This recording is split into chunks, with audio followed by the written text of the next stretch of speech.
Good morning, this is Shelley from Hodgepodge Hoosiers. Today I am going to work up some cabbage. I've got an odor head here I'm going to have to clean up and chop it. And I'm going to get it cleaned, and then I've got a pot of water on the stove that is going up to boiling for me. I'm going to blanch it, and I'm going to dice this, blanch it, and then shock it into some cold water. I got my ice setting in there ready.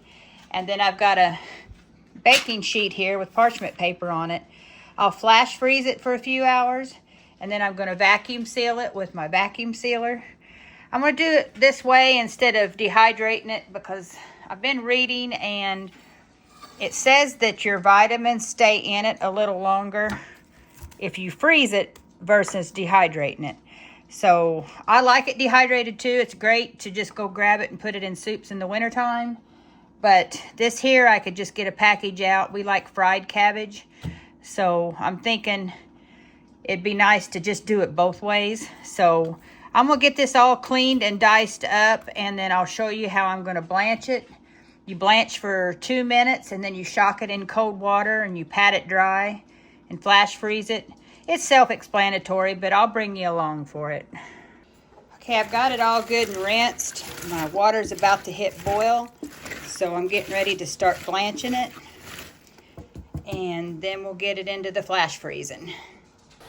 Okay, I got the first couple of scoops. I use this, I don't know, I use it for French fries mostly, or like scooping corn when I'm doing it, but it's great for this too.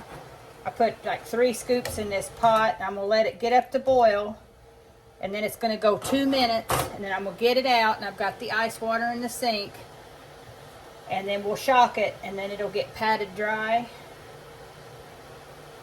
I'm hoping this works good because there is times I would like to just have like cabbage throughout the week for our vegetable. I didn't even really think about freezing cabbage, but I seen one of the ladies that I watch, Jessica from Threerivershomestead. She had took out a package of cabbage, and it looked really good when she got done. And I thought, I never really thought about freezing cabbage because I know there's a lot of water content in it. So I'm going to do it this way and try it, and it might be my go-to method. I probably will still keep a jar on the shelf of dehydrated just to throw into soups, but I think I'm going to like this. Okay, I've got the last of it in the ice water here. It only took me 2 rounds in the hot water. And I'm just cooling it off. Then I'm going to switch it over to this towel, which I know you can't see real good. I'll move you here as soon as I get it all onto this towel.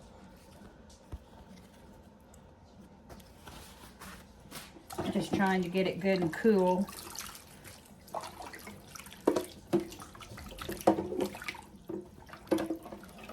Okay. Bring it out as best I could. There.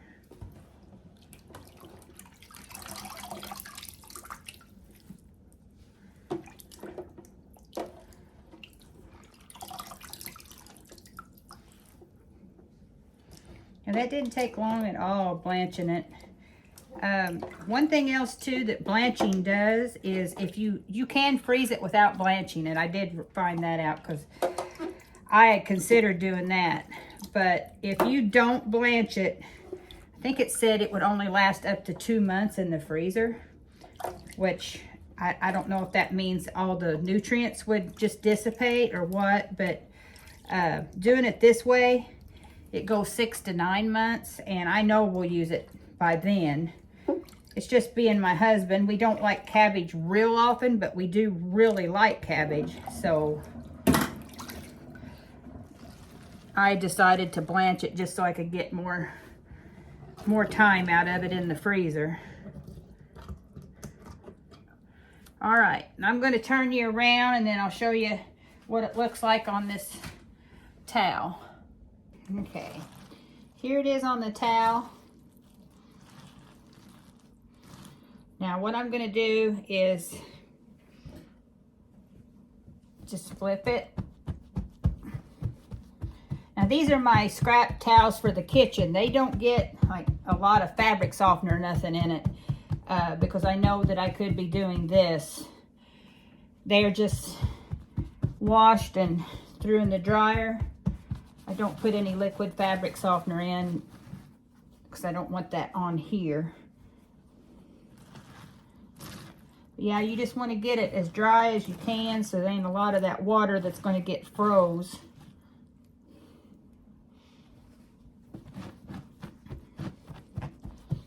And then all I'm going to do is put them on a, I think what I'm going to do is this, because I don't think it'll hurt anything. Just kind of roll it.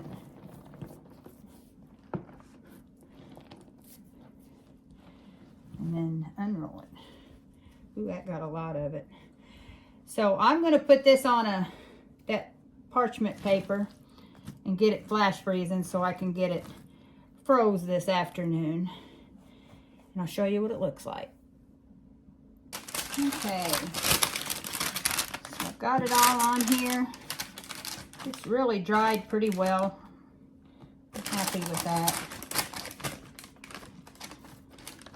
I'm just going to let it get partially frozen. And then I'll be able to seal it up in the food saver bags. So when I get ready to do that, I'll show you what that process is. Like I said, this isn't real hard, but it is a new way for me. I'm never too old to learn something new. Okay, it's been in the freezer now for a couple of hours. It's getting semi-froze, which is good enough for me. I need to get them done here. So I'm not really sure the best way to put them in these bags. Just gonna start stuffing it in. I'm not gonna really measure. That's not gonna work. I just washed my hands, so I think what I'm gonna do is just have to do this.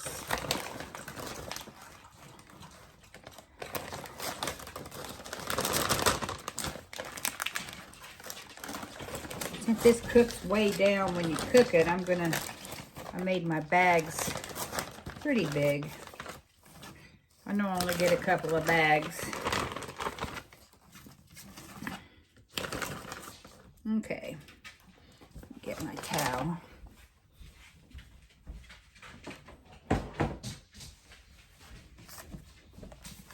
Okay, next thing I'm going to do then is I will put in my vacuum sealer here.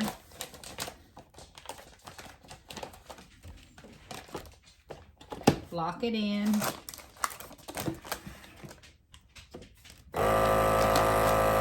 Kind of move it around so there's no air pockets get stuck.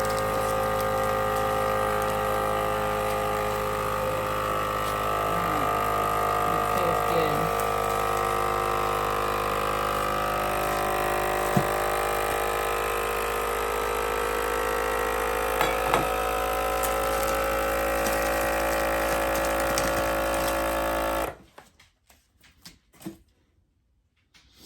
Let it go ahead and seal. I do like to double seal it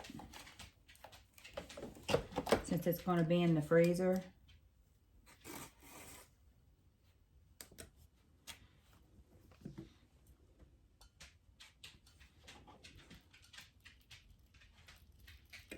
Okay. So then I'll just date it. It should be good. It won't last no more than 6 months in there. We'll have used it before then. So now I'll just do another one.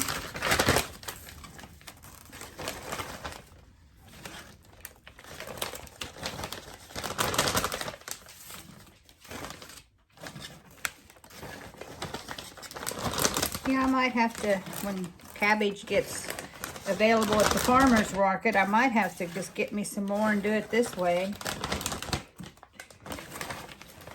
I always like to have like 2 quart jars of dried cabbage on the shelf. I usually use about 1/3 of cabbage when I'm making vegetable soup. 1/3 of a jar or so. And I only make it 5 or 6 times a season, so 2 quart jars for us is good. There. So yeah, I'm gonna end up with 2 nice sized bags here. How we like to have cabbage, I like to fry up a couple slices of bacon and get it good and crispy. And then I take it out of the pan and I leave what grease it made. And I throw in a big bunch of cabbage, which would be one of these bags. And then salt and pepper it. And then we fry the cabbage in that bacon grease and get it good and done. Really, it caramelizes. And then when it gets done, we crumble the cooled bacon over the top, and that's how we serve it. And it's always so good. Get that sealed again.